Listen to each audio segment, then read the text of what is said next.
भाग्य में लिखा राज्य प्रस्तुत करते हैं। लोग शुरुआत की तरह अनुग्रह के बारे में सोच, एक किंडरगार्टन है उनकी पहली मंजिल, और फिर वो और ऊपर जाते हैं, फिर सेकेंडरी स्कूल में जाते हैं, और फिर आप कॉलेज में जाते हैं, और फिर आप जाते हैं यूनिवर्सिटी में। नहीं दोस्त, अनुग्रह सबसे ऊंची मंजिल है। आप अनुग्रह से शुरुआत और उसी से अंत करते हैं। हम मसीह में परमेश्वर की धार्मिकता है। हमारे सभी पाप क्षमा हुए हैं। क्षमा मांगने की कोशिश नहीं कर रहे हैं, हमारे पाप क्षमा हुए हैं जिसमें उसके लहू से हमें छुटकारा मिला है। यहाँ तक कि पापों की क्षमा भी हमारे पास में है। होने का मतलब है कि चलो इसे थामे रहें। आमीन, इस पर विश्वास करें, इसे हासिल करें। हमारे पास पापों की क्षमा है। हमारे पाप कैसे क्षमा हुए, हम कितने क्षमा किए गए, उसके अनुग्रह के धन के अनुसार ऐसे हम क्षमा किए गए। जिस दिन अनुग्रह के असीम धन को माप सकेंगे उस दिन पता चलेगा हम कितने क्षमा किए गए हैं। उस पाना आसान नहीं है। उससे न केवल क्षमा किए गए पर हमें क्षमा प्राप्त हुई है उसके अनुग्रह के धन के अनुसार। हालेलुया।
पिछले हफ्ते मैंने समाप्त किया था ऊपरी टारी के बारे में बात करके, जहां प्रभु यीशु मसीह ने अपने चेलों के साथ फसह मनाई थी।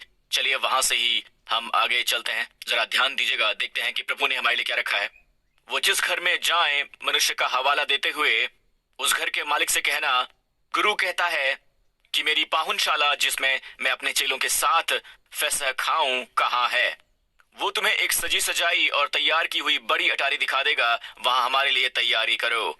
मुझे ये पसंद है, सजी सजाई और तैयार। ये याद रखिए कि प्रभु आपको ऐसे स्थान पर लाते हैं जो सजा सजाया और तैयार है। हमें बस पूरे किए हुए कार्य में प्रवेश करना है। आदम का पहला दिन, जब परमेश्वर ने आदम को बनाया, परमेश्वर ने सृष्टि के अंत में आदम को बनाया था। बाइबल कहती है उसके बाद परमेश्वर ने विश्राम किया था। उन्होंने इसलिए विश्राम नहीं किया कि वो थक गए हैं। वो थकते नहीं है। उनका विश्राम कुछ ऐसा एहसास है कि उन्होंने अपना पूरा काम कर लिया है। उन्होंने विश्राम किया क्योंकि उन्होंने अपना काम संपूर्ण किया था। ये उसका भाव है कि मैं पूरे हुए काम में विश्राम करता हूँ। आमीन। पर मनुष्य उनकी अंतिम सृष्टि थी। परमेश्वर ने मनुष्य को अंत में ही क्यों बनाया? ताकि मनुष्य सृष्टि की रचना में भाग ना ले सके, उसका श्रेय ले या खुद को महिमामयी करे। मनुष्य उनकी अंतिम सृष्टि थी। उसका भाग है कि वो बस आनंद ले, इस पूरे किए हुए कार्य का आनंद ले सके। आमीन। आदम को बस पेड़ से एक सेब तोड़ना था, उसे बाहर जाना था, उसे लेना था और उसे ग्रहण करना था। ये सब पहले ही सजा सजाया था, तैयार था। तो यहाँ भी हमें वही चीज मिलती है और परमेश्वर कहते हैं कि वो तुम्हें एक बड़ी सी अटारी दिखाएगा जो सजी सजाई और तैयार हो। अब यीशु ये बड़ी अटारी सिय्योन पर्वत पर है। आज जब आप इजराइल जाते हैं, वो आपको इस स्थान पर लाएंगे जहां वो कहते हैं कि ये ऊपर की अटारी है। बेशक ये दोबारा बनाई इमारत है, पर वहीं कहीं इसके आसपास ही ऊपर ये अटारी है और ये सिय्योन पर्वत है। और अब ये बहुत ही महत्वपूर्ण है। क्यों? ये दूसरी मंजिल का जो सत्य है, ये दूसरी मंजिल का जो सत्य है वो याजकों के लिए विश्राम का स्थान है। वो जगह जहां याजक रहते हैं, जहां वो अपने परिश्रम को एक बार रख देते हैं, जहां पूरे दिन परिश्रम करने के बाद वहां पर विश्राम करते हैं। ये विश्राम का चित्र है और हम उसके विश्राम में प्रवेश करते हैं। और ये बड़ी ऊपर की अटारी वही है जहां प्रभु ने फसह मनाई थी, अंतिम फसह, उसके पहले कि वो क्रूस पर बलिदान हो। आमीन। हमारे सभी पापों के लिए मसीह हमारी सच्ची फसह है। आमीन। हमारे पापों के लिए मरा। और उस दूसरी मंजिल में एक बड़ा अटारी है जो एक विश्राम का चित्र है, जहां प्रभु ने कलीसिया को पहली बार दिया, जिसे वो कहते हैं कलीसिया का सत्य। यही हमें फोकस करने की आवश्यकता है और कलीसिया को इस पर फोकस करने की आवश्यकता है कि क्या हुआ उस बड़ी अटारी में, परमेश्वर ने कैसे हृदय को प्रकट किया। आज के बाद मैं तुम्हें सेवक नहीं कहूंगा, मैं तुम्हें कहूंगा मित्र। आमीन। उस सब को प्रकट करूंगा जो पिता ने मुझे बताया है और जो मैंने आपको बताया है। आमीन। ये बहुत बड़ा सौभाग्य है। हम अब भी उनकी सेवा करते हैं, हम अब भी यीशु मसीह के सेवक हैं, पर वो हमें मित्र कहते हैं। आमीन। और उन्होंने हमें अपने हृदय की अंतरंगता में ले लिया है। यीशु के नाम की स्तुति हो। अब हम उसे एक एनालॉजी में देखते हैं जो प्रभु ने हमें इस वर्ष की शुरुआत में दी थी। और ये संदेश आज के समय के लिए भविष्यवाणी करता है जिसमें कि हम हैं। इस संदेश में उपदेश है कि हम किसका सामना कर रहे हैं और करते रहेंगे आने वाले दिनों में भी। ओके। पर उन्होंने 3 कक्ष पहले से ही हमारे लिए तैयार करके रखे हैं और इस वर्ष के पहले रविवार को मैंने तीनों पर उपदेश दिया है, ये ना जानते हुए कि हम किससे गुजर रहे हैं। आमीन। पर प्रभु को मालूम था, हालांकि मैंने 2018 में एक नए वायरस के बारे में भविष्यवाणी की थी जो कि अप्रभावित है दवाइयों वगैरह से। मुझे आपूर्ति के बारे में नहीं पता था जो परमेश्वर हमारे लिए करते हैं, सिवाय इसके परमेश्वर ने चंगाई का एक नया प्रभाव छोड़ दिया है। ये हमारे पास है। चलो उसे फिर से देखें जो प्रभु ने साल की शुरुआत में हमसे साझा किया था। चलो सुलेमान के मंदिर की ओर देखें, पहले दूर से। ओके। हम देखते हैं कक्ष 3 मंजिलें, क्या आप देख सकते हैं? चलो अंदर जाएं। और पहली मंजिल में, जैसा मैंने साझा किया है, पहली मंजिल वो है जहां अनाज है, दाखमधु और तेल जमा करके रखा गया है। और मैंने अनाज, दाखमधु और तेल के बारे में बात की, प्रभु के भोज के बारे में। अनाज, दाखमधु और तेल ये पवित्र आत्मा का सामर्थ्य है और हम आज उसे व्यक्त कर सकते हैं तेल के अभिषेक के द्वारा। आमीन। बाइबल कहती है कि यीशु के काल में भी ये बस सांकेतिक नहीं है। बाइबल कहती है कि यीशु के काल में वो इधर उधर गए और शारीरिक रूप से यीशु उनके साथ थे, घूमते रहे, बीमारों के लिए प्रार्थना करते हुए, बीमारों को चंगा करते हुए, उनका अभिषेक करते हुए। तब भी जब यीशु पिता के पास स्वर्ग उठाए गए, याकूब की पुस्तक में लिखा गया है विश्वास की प्रार्थना के द्वारा रोगी बचाया जाएगा, पर फिर भी तेल के अभिषेक का यहाँ जिक्र है। यहाँ तेल किया गया है। आमीन। विश्वास की प्रार्थना के द्वारा रोगी बच जाएगा। यहाँ पर तेल के अभिषेक का जिक्र है कलीसिया में भी, कलीसिया काल के दौरान। ओके। तो वहां है अनाज, दाखमधु और तेल पहली मंजिल पर गौर की दूसरी मंजिल पर वहां अभी भी अनाज, दाखमधु और तेल है। हमें ये कहाँ नजर आता है? बड़ी ऊपरी अटारी जहां यीशु ने फसह का त्योहार मनाया अपने चेलों के साथ, जिस रात उन्हें दगा दिया गया था। आमीन। उन्होंने प्रभु का भोज स्थापित किया उस रात, उस ऊपरी अटारी में। फिर से हम अनाज और दाखमधु को देखते हैं उस ऊपरी अटारी में। आमीन। तो पहली मंजिल से दूसरी मंजिल तक वो घुमावदार सीढ़ियों से ऊपर जाते हैं। ऑलराइट, आप उसके गिर्द जाते हैं। और याद कीजिए पिछले हफ्ते मैंने आपको क्या बताया था, साल के पहले उपदेश में मैंने साझा किया था। घुमावदार सीढ़ियों का सत्य ये है, आपको बहुत ही कम समय में बहुत ही ज्यादा ऊंचाई मिल जाती है। हालेलुया। यहाँ तक कि बहुत छोटी सी जगह में भी। आमीन। कई बार आपको लगता है कि आप चक्करों में घूम गए हैं, आप चक्करों में जा रहे हैं, और ये मुझे याद दिलाता है भजन संहिता 23 का वो वचन। आमीन। धर्म के मार्गों में वो अपने नाम के निमित्त मेरी अगुवाई करता है। इब्री में आप मार्ग शब्द की ओर देखें, ये असल में है गोल घेरा। तो अगर आप चोटी पर भेड़ों को लेने वाले हैं, एक डायरेक्ट रास्ता निकालें चोटी पर जाने का, तो ये भेड़ों को थका देगा और उन्हें निराश करेगा, और इस तरह से ऊपर जाते हुए वो अपनी शक्ति भी खो देंगी, वो तितर बितर हो जाएंगी। पर बुद्धिमान चरवाहा कुछ इस तरह से करता है कि भेड़ों को ये जरा भी एहसास नहीं होता कि वो ऊपर जा रही हैं। उन्हें ये पता कि वो ऊंचाई पर पहुंच गई हैं। वो ये बिना प्रयास के ही कर लेती हैं। कैसे? उन्हें खाने को चारा देकर। वो गोल गोल उनकी अगुवाई करता है पूरे घेरे में, धर्म के मार्गों में। वो इसे कहते हैं मार्ग, धर्म का घेरा, सचमुच धर्म का घेरा, जो मेरा मानना है कि धार्मिकता का सत्य है। लोगों के लिए जब वो धार्मिकता का सत्य ग्रहण करते हैं तो वो ऊंचाई पर जा रहे होते हैं, वो ऊंचाई पर चढ़ रहे होते हैं, वो ऊपर की ओर उठाए जाते हैं। आमीन। वो ऊंचा और ऊंचे जाते हैं, अपने शत्रुओं से ऊपर, ऊपर और ऊपर अपनी चुनौतियों से भी ऊपर, और ऊपर सभी बाधाओं से जहां वायु ताजा है, और वो चोटी पर पहुंच जाते हैं। जाने की वो चढ़ाई चढ़ रहे थे बिना इतनी सारी तनाव और बिना परिश्रम के। ठीक है, आमीन। स्तुति हो। आमीन। अनाज और दाखमधु हमें कभी नहीं छोड़ता, यहाँ तक कि उस ऊपरी टारी में भी। आमीन। जो कलीसिया का स्थान है, हम एक बड़े स्थान पर जा रहे हैं। याद कीजिए, पिछले सप्ताह हमने ये जाना कि पहली मंजिल 5 हाथ चौड़ी है।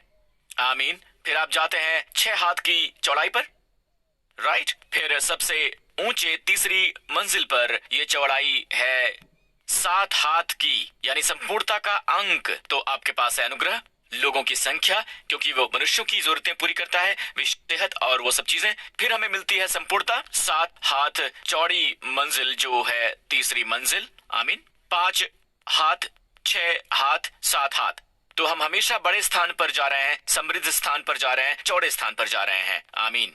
आमीन। परमेश्वर इजराइल को बाहर लाए हैं ऐसे स्थान से जहां दोहरी कंगाली थी, दोहरा तनाव था, यही मतलब है मिस्र का। और परमेश्वर ने एक समृद्ध स्थान पर लेकर आए जहां बह रहा था, आमीन, दूध मधु। हालेलुया। और वो हमें वहां ला रहे हैं बहुत भव्यता के साथ। हम इसे भव्यता के रूप में देखते हैं। हम आगे बढ़ते जा रहे हैं, ना जानते हुए कि हम एक एक दिन करके जी रहे हैं। मेरा विश्वास कीजिए, आपको लगता होगा कि आप पिछड़ रहे हैं, आपको लगता होगा कि आपने ज्यादा किया होता अपनी नौकरी में, अपने करियर में, आप ज्यादा पैसा कमा सकते थे, या शायद आप ज्यादा हासिल कर सकते थे, और आप ज्यादा कर सकते थे। लेकिन अगर आप एक दिन करके जीते हैं, आप पाएंगे कि आप पीछे मुड़कर देख रहे हैं कि आप चढ़ रहे हैं, आप ऊपर और ऊपर चढ़ते जा रहे हैं बिना ये जाने हुए। प्रभु की स्तुति हो। आमीन। चलिए इस पर नजर डालते हैं, प्रेरितों के काम 20 पर। अब हम तीसरी मंजिल के सत्य की ओर देख रहे हैं, ऊपर की अटारी। आमीन। सबसे ऊंचा फ्लोर। सप्ताह के पहले दिन जब हम रोटी तोड़ने के लिए इकट्ठे हुए, और फिर बाइबल में लिखा है कि तो पौलुस ने, जो दूसरे दिन चले जाने पर था, उनसे बात की और आधी रात तक बातें करता रहा। जिस अटारी पर हम इकट्ठे थे उसमें बहुत से दिए जल रहे थे, और यूतुखुस नाम का एक लड़का खिड़की पर बैठा हुआ गहरी नींद से झुक रहा था। अब वचन 8 में, राइट, जिस अटारी पर वो इकट्ठे थे उसमें बहुत से दिए जल रहे थे। वैसे ये वही ऊपरी अटारी जैसे फसह में थी, जहां यीशु ने उस रात फसह मनाया था अपने मरने से पहले। आमीन। वो दूसरी मंजिल की कहानी है जो है याजकों के लिए विश्राम का स्थान।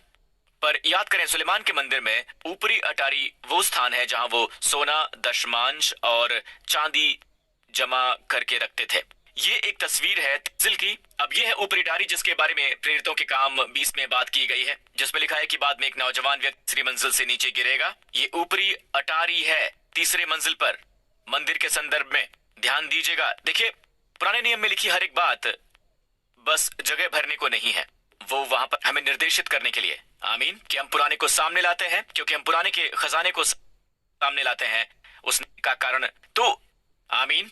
तो ध्यान दीजिएगा, जो नया है वो पुराने में छिपा हुआ है, नया पुराने में छिपा हुआ है, और पुराना नए में है, वो प्रकट होता है। प्रभु की स्तुति हो। तो यहाँ ऊपरी अटारी वही स्थान है, बाय द वे, जहां कहा गया है कि शिष्य इकट्ठे हुए पिंतुकुस्त के दिन, या वो उससे पहले इकट्ठे हुए। पर पिंतुकुस्त के दिन पवित्र आत्मा आया। प्रेरितों के काम अध्याय 1 में बाइबल में लिखा है, तो वो उस अटारी पर गए, राइट, जहां सभी शिष्य थे, और तभी पवित्र आत्मा आया। 50वें दिन, पिंतुकुस्त के दिन, यानी पिंतुकुस्त के भोजन के दिन पवित्र आत्मा उतरा। तो ये बस सोना, चांदी, दशमांश या वो स्थान नहीं है जहां पहला फल जमा किया गया। ये स्थान है पवित्र आत्मा का। हालेलुया, उनकी स्तुति हो। और ना केवल ये, प्रेरितों के काम 20 में वो शिष्य इकट्ठे हुए रोटी के लिए। तो फिर से तीसरी मंजिल पर भी हमारे पास अभी भी है रोटी तोड़ना। एक कभी नहीं छोड़ता। आमीन। परमेश्वर से हमेशा हमारे सामने चाहते हैं, वो इकट्ठा हुए रोटी तोड़ने के लिए, यहाँ तक कि तीसरी मंजिल पर भी। तो पहली मंजिल वो स्थान है जहाँ वो जमा करते हैं अनाज और दाख मधु, और दूसरी मंजिल में आमीन आप देखते हैं कम्युनियन, क्योंकि यीशु दूसरी मंजिल पर गए फसह मनाने के लिए अपने शिष्यों के साथ, और तभी उन्होंने स्थापित की थी नई वाचा, जी हाँ, पवित्र भोज। आमीन। और फिर तीसरी मंजिल पर प्रेरितों के, और वहाँ अटारी में बहुत दिए जल रहे थे। पता है वो स्थान जहाँ परमेश्वर के लोग मिलते हैं, वहाँ कभी अंधेरा नहीं होता, हम प्रकाश से भरा होता है। आमीन। और वचन 9, यूतुखुस नाम का एक जवान खिड़की पर बैठा हुआ था। देखिए, जब परमेश्वर एक नाम देते हैं तो उसका मतलब होता है, आमीन, उसका मतलब होता है, और उसके नाम का मतलब ये हमेशा प्रशंसा की तरह होता है। यू यानी हमेशा अच्छा। तो खुश का मतलब संपत्ति। वो गहरी नींद में ऊँघ रहा था जब कौन प्रचार कर रहा था? पौलुस। कलीसिया पौलुस के प्रचार में सो गई। जी हाँ, वो सो गई। यही समस्या है, कलीसिया सच में भूल गई। हम इसे पौलुस का प्रकाश कहते हैं कि हम मसीह में परमेश्वर की धार्मिकता है, कि हमारे सभी पाप क्षमा हो गए हैं। अब क्षमा पाने की कोशिश नहीं है, हम क्षमा कर दिए गए हैं। उसके लहू से हमें छुटकारा मिला है। यहाँ तक कि पापों की क्षमा भी हमारे पास है। होने का मतलब है कि चलो इसे थामे रहें, इसे थामे रहें। आमीन। इस पर विश्वास करें, इसे हासिल करें। हमारे पास पापों की क्षमा है। हमारे पाप कैसे क्षमा हुए? हम कितने क्षमा हुए? उसके अनुग्रह के धन के अनुसार हम इतने क्षमा किए गए हैं। जिस दिन आप उनके अनुग्रह के असीम धन को माप सकेंगे, क्षमा किए गए हैं, हमें पता चल जाएगा। हम उनके अनुग्रह को माप नहीं सकते हैं। हम उससे न केवल क्षमा किए गए, पर हमें क्षमा प्राप्त हुई उसके अनुग्रह के धन के अनुसार। हालेलुया। आमीन। तो अब आगे चलते हैं। वो गहरी नींद में ऊँघ गया। कलीसिया पौलुस के प्रचार में सो गई, और उन्होंने पौलुस के प्रचार की ओर कान नहीं धरा, और इसलिए वो एक गहरी नींद में सो रहे हैं। और बाइबल कहती है वो गहरी नींद में झुक रहा था, और जब पौलुस देर तक बातें करता रहा तो वो नींद के झोंके में तीसरी अटारी पर से गिर पड़ा और मरा हुआ उठाया गया। तो वो ऊपर के स्थान से नीचे गिरा। आमीन। कलीसिया अनुग्रह से गिर गई। कहीं से गिरने का मतलब है कि अनुग्रह एक ऊंचा स्थान है। लोग शुरुआत की तरह अनुग्रह के बारे में सोचते हैं। किंडरगार्टन है, ये उनकी पहली मंजिल है। फिर आप ऊपर जाते हैं, आप जाते हैं सेकेंडरी स्कूल में, फिर आप जाते हैं कॉलेज में, फिर आप जाते हैं यूनिवर्सिटी में। नहीं नहीं नहीं नहीं मेरे दोस्त, सबसे ऊंची मंजिल है अनुग्रह। आमीन। आप अनुग्रह से शुरुआत करते हैं और उसी से अंत करते हैं। आमीन। अनुग्रह से गिरने का मतलब होता है आप उच्चतम स्थान से गिरते हैं। चलिए कहें पुलपिट यहाँ ये वाचा के संदूक के अनुग्रह का सिंहासन है, और ये दो शेरुबिम लहू को देख रहे हैं। आमीन। पत्ते संदूक में क्या है? 3 चीजें, उनमें से एक है 10 आज्ञाएं। तो 10 आज्ञाएं संदूक में हैं। और बेत शमेश का पाप ये है, बजाय इसका आनंद मनाने के लिए कि अनुग्रह के आसन पर लहू है, गौर करें लहू व्यवस्था से ऊंचा है। उन्होंने वाचा के संदूक के अंदर देखा, और ऐसा करने के लिए उन्हें अनुग्रह को एक ओर धकेलना पड़ा। उन्हें अनुग्रह के सिंहासन को दूर धकेलना पड़ा, की पोरेत को, पाप क्षमा का स्थान, वो लहू। और जब उन्होंने व्यवस्था के अंदर देखा, जो इसमें बहुत से लोग कर रहे हैं, वो व्यवस्था को वापस लाने की कोशिश कर रहे हैं, ये हमेशा मृत्यु लाता है। और मृत्यु आई बेतशमेश के शहर या कस्बे में। उनमें से बहुत से लोग मर गए, और मुख्य लोग भी मर गए, अगुवे मर गए उस शहर के। बाइबल कहती है वहां बहुत मारकाट हुई, क्योंकि उन्होंने व्यवस्था की ओर देखा। यीशु कहते हैं व्यवस्था के लिए एक ही स्थान है, तुम्हारी व्यवस्था मेरे हृदय। कोई पापमयी व्यसन है जो लगता है कि मैं छोड़ नहीं पा रहा हूँ, तो मसीह मेरी पवित्रता है। मसीह मेरी पवित्रता की सामर्थ्य है। आमीन। अगर मसीह ही प्रभावहीन है, फिर भी मुझ में बने रहेंगे। आमीन। मैं चाहता हूं मसीह प्रभावी हूं, पर आप जानते हैं पाप यहां पर समस्या नहीं है। यहां नहीं लिखा है कि मसीह प्रभावहीन हो गया है क्योंकि आपने पाप किया है। क्योंकि आपने पाप किया इसलिए अनुग्रह से गिर गए हैं। पाप बुरा है, हम सब पाप के विरुद्ध हैं, पर इस वचन में ऐसा नहीं लिखा हुआ है। यहाँ लिखा है मसीह अलग हो जाता है जब आप अपना विश्वास व्यवस्था में डाल देते हैं, जब व्यवस्था को निकाल कर लाते हैं, जब आप कोशिश करते हैं, जब आप व्यवस्था का उपदेश देते हैं, जब आप लोगों को बताते हैं कि यीशु में विश्वास करना अच्छा है, पर आपको व्यवस्था पालन करना चाहिए। आप लोगों को अनुग्रह से गिराते हैं। मित्रों, चंगाई एक अनुग्रह है, आपूर्ति एक अनुग्रह है। आमीन। परमेश्वर का सामर्थ्य, पवित्र आत्मा का सामर्थ्य एक अनुग्रह है। ये सब अनुग्रह के वरदान हैं, और जब भी आप व्यवस्था की ओर मुड़ते हैं, ये सब रुक जाता है। आपके जीवन में अचानक रुकावट आ जाती है, आप इन चीजों को प्रकट होते नहीं देख सकते हैं। तो जब यीशु यहूदिया के पहाड़ों में चले गए, गलील के तट पर चले गए, आमीन, ठीक है, गलील के तट पर बाइबल कहती है, लिखते हैं, हम सोचते हैं कि भाई हमें व्यवस्था के बारे में सीखने की आवश्यकता है, हमें और प्रायश्चित करने की आवश्यकता है, हम व्यवस्था पर वापस जाएंगे। लोगों को फोकस करते हैं उनके एक्शन पर, उनकी आज्ञाकारिता पर, उनकी व्यवस्था पालन पर कि कहां उनमें कमियां हैं, और जितनी वो कोशिश करते हैं उतना ही वो परिणाम देख नहीं पाते हैं, और जितना वो परिणाम नहीं देख पाते हैं उतना ही हम व्यवस्था पालन करते हैं और हम सोचते हैं पूरी निष्ठा से, कुछ लोग इसे पूरी निष्ठा से कर रहे हैं, ठीक है। एक समय मैं भी ऐसा ही था, और मेरी पत्नी ने मुझसे कहा, मैं फरीसियों का भी फरीसी था भाई, वो भी एक बुरा वाला।